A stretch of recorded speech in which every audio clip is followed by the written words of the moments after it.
Hi ladies, Lana is here.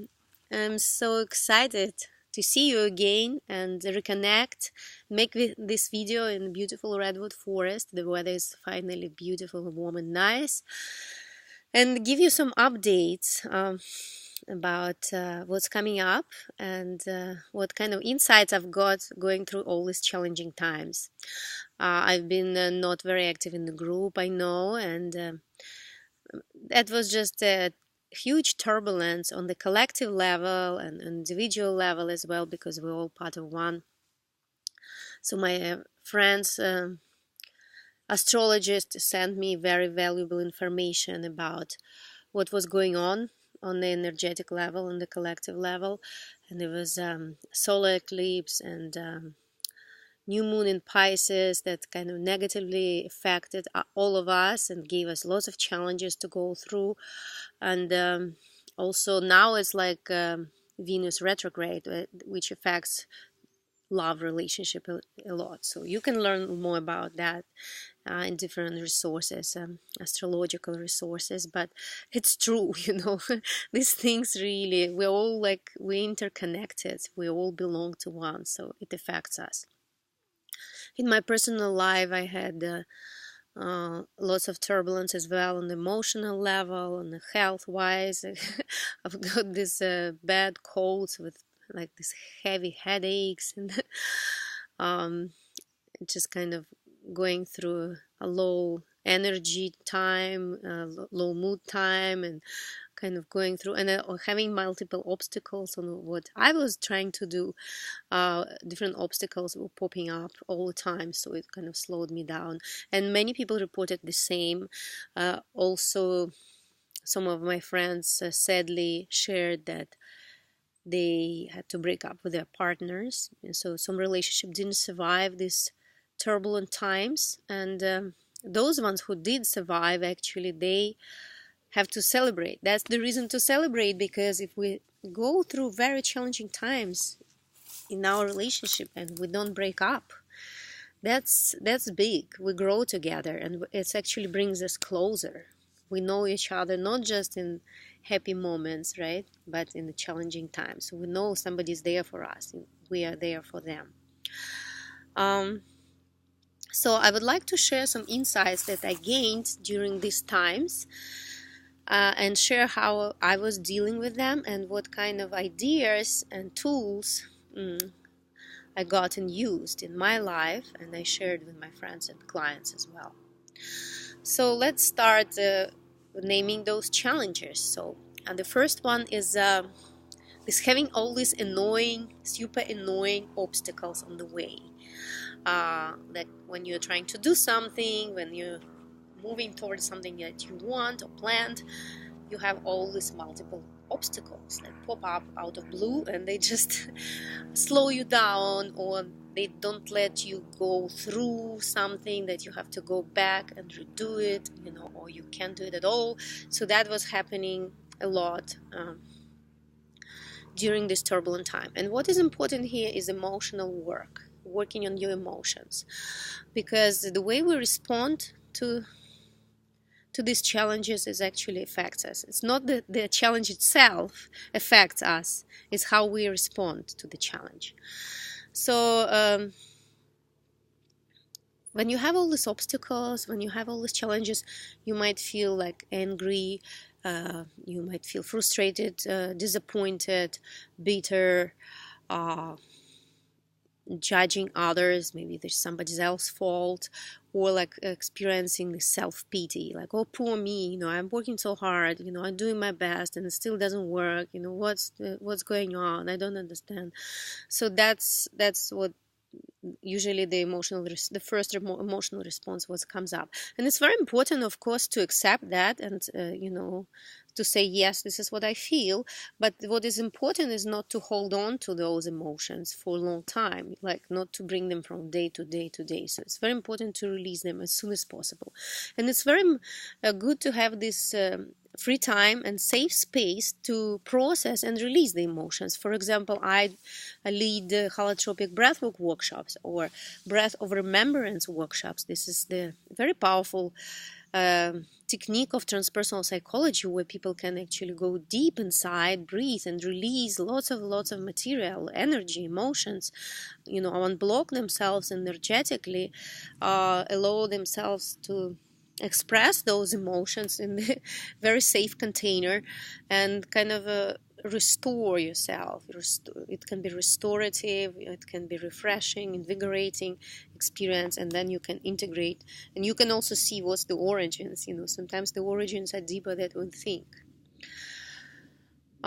So, and also what I wanted to mention here is, for us women, especially for us women, it's very important to be able to release the story, like what made us feel that way, because they say, oh, never complain, never say anything bad, what happened to you. I don't believe in that. There is a huge difference between complaining and sharing, and I can mention this to you right now. So when you complain, you can, you bring all the negativity up, and you also try to find who is guilty, who is responsible for that, and blame somebody, whether it's yourself or other people or something else, the circumstances, and then you also judge. You say what is right and wrong. When you share, you just share your emotions, and you share the story that brought these emotions up for you, right? Without being judgmental or blaming anybody. So this is a huge difference. So I think it's very important to share the story, at least with one person who can just hold this sacred space for you and listen to you, whether it's your friend, whether it's your partner, your therapist, a coach. It's very important to have somebody to share your story, and it's enough to share it once. You don't When you start repeating and sharing the same story with multiple people, it's actually not a good idea. Then you start to kind of deepen that pathway of how you feel about it, but it's just once sharing the story. It's very important, and it releases the story and the emotions about it from your system. So that's a very healthy thing to do. The second obstacle, or the second challenge that I want to mention, is going through uncertainty. Like when you don't understand what's going on, you don't know what to do about it, you don't know what's your next step. So you feel really confused. It's very uncomfortable to be in that place of uncertainty. It's very challenging. Like you might feel guilty or ashamed because you don't know, lack of clarity. So what we do usually, we create lots of panic. We panic, we create lots of unnecessary actions, chaotic actions around it, trying to do something because, it's important to be active, not to be passive, not to wait when not to be victim, but that's very misleading and deceptive way to perceive the situation. When you don't know what to do, it's better not to do anything about that particular problem, because if you don't have clarity, every action you do might be actually harmful. So that's a very important thing that I've got insight about, and what I believe is a good thing to do in this situation is just to relax physically, emotionally, to give yourself self-care time. Oh, the sun is so bright. And give you some time to process that and question that, and maybe go deep inside, meditate, and ask for guidance from your higher self, from the divine, from the God. Asking for guidance and diving deep inside and relaxing, this is the best way. And then usually this is when the true answer emerges from the depth, and then once you have a clarity and once you have understanding, then you can create an action about it. Oh, trying to move away from the sun. But I love the sun. I've been waiting for the sun. So that's another thing, living in uncertainty. And the third challenge that I wanted to mention, let me see. Yeah. My reminder note. No exit situation. When you feel, it's a feeling, right? It's not, nobody designs no exit situations. It's the feeling that we get inside, and it feels like there is no solution for the problem. There is no way out. of a certain place. You feel stuck, and that's also a very challenging place to be. And what is the most effective approach here or strategy is surrender.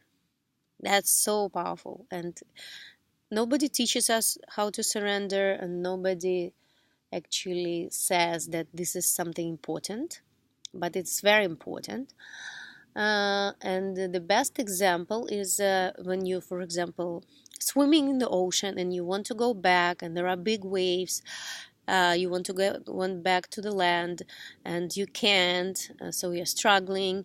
So the more you struggle, the more you fight with the waves, the more energy you put in the movements, it's the worse actually. It's you get exhausted, you lose your energy, you start to panic, and you actually bring yourself to a worse situation by doing that. Instead, you could just relax, and when the wave hits you, you dive deeper, or you relax your body, you hold your breath, and you relax all your muscles, so you don't create too much action and not losing your energy, and just trusting that the ocean will bring you to the surface, and then also the waves will push you back to the shore. And this is how it happens. And the same thing about life as well. And it happens once in a while, because life is all about cycles. So it's very important, if like you didn't maybe find yourself doing your best and finding the best strategy before, it's going to come back at some point. And when you know the tools, it's actually the challenge is an opportunity to grow, and you can be excited about it. The next time you'll have one of those challenges, you say, I've got the tools, and you can practice and using those tools, and see how much easier, how much more graceful you can deal with those challenges, right? Also, I wanted to mention two more things when going through the challenging times. One thing is the self-importance, and that's so big. It saved my life. This thing saved my life 20 years ago when I was in my early 20s.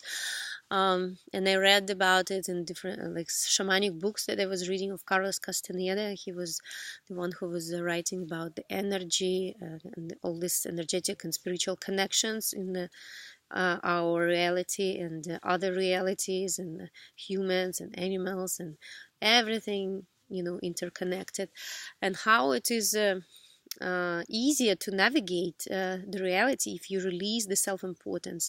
Because imagine how much energy you spend on keeping your importance up. When you think, I'm so important, my life is so important, if I don't make this happen, something that you believe is important, it's gonna be disaster. So imagine how much responsibility you have for that important thing, or for yourself being important, and your relationship is very important.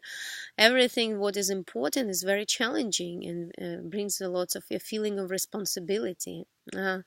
When you release the importance, things sometimes like dissolve, the problems sometimes dissolve. The solutions pop out like flowers on the spring field. And you feel so much lighter, you feel so much freer when you're not important. And it's very deep kind of shamanic technique, but now they start to pick up, all these esoteric people, they start to pick up this idea and using it in different ways. But I remember I read it in my teenage age, and it was like, wow, this is such a great thing, because like it really helps me to live my life better. So another thing is a sense of humor. When you have humor, and it's a very powerful tool to keep you sane in crazy situations, and keep you like happy, and produce lots of positive energy, even if it's a hard time, even it's lots of negativity around.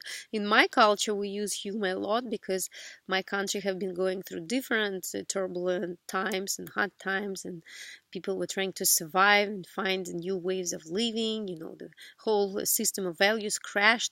So it saved lives. Humor saved lives. My father, for example, he totally mastered this piece. So yeah, laugh more and be happy.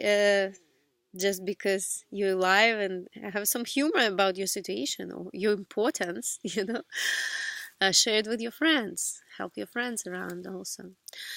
uh, and the last thing I want to do today is to share some updates with you. I'm so excited to come back to our normal high vibrational active routine, and I'm planning to give another masterclass, live masterclass on Facebook about codependent relationships and the sacred union of love and freedom. So this is the one you voted for, the second one, because I've gave one already on another topic that you chose. And another thing, I'm preparing a series of interviews with men and their opinions, and they were gonna answer questions about their relationship with women, what they really enjoy, what they want, what they're looking for, what they appreciate about women and relationship with them. And there are different men from different countries to different backgrounds. Many of them like coaches and were doing some kind of healing work, but the one common trait that they have is they're committed and serious about relationship, whether they're looking for relationship with the right woman, or whether they are already in a relationship, happy, loving relationship already. So that's gonna be exciting. So send some questions, make some comments there. What would you like to ask them? Make some comments about what would you like to hear in the masterclass. I would like to connect with you and, give you what you want. And I really hope you're doing well and you went through turbulent time with no harm. And if you had challenges, you learned from them and you used it as an opportunity to grow. And I'm looking forward to connect with you again. And I wish you a great day, great weekend. Enjoy your life.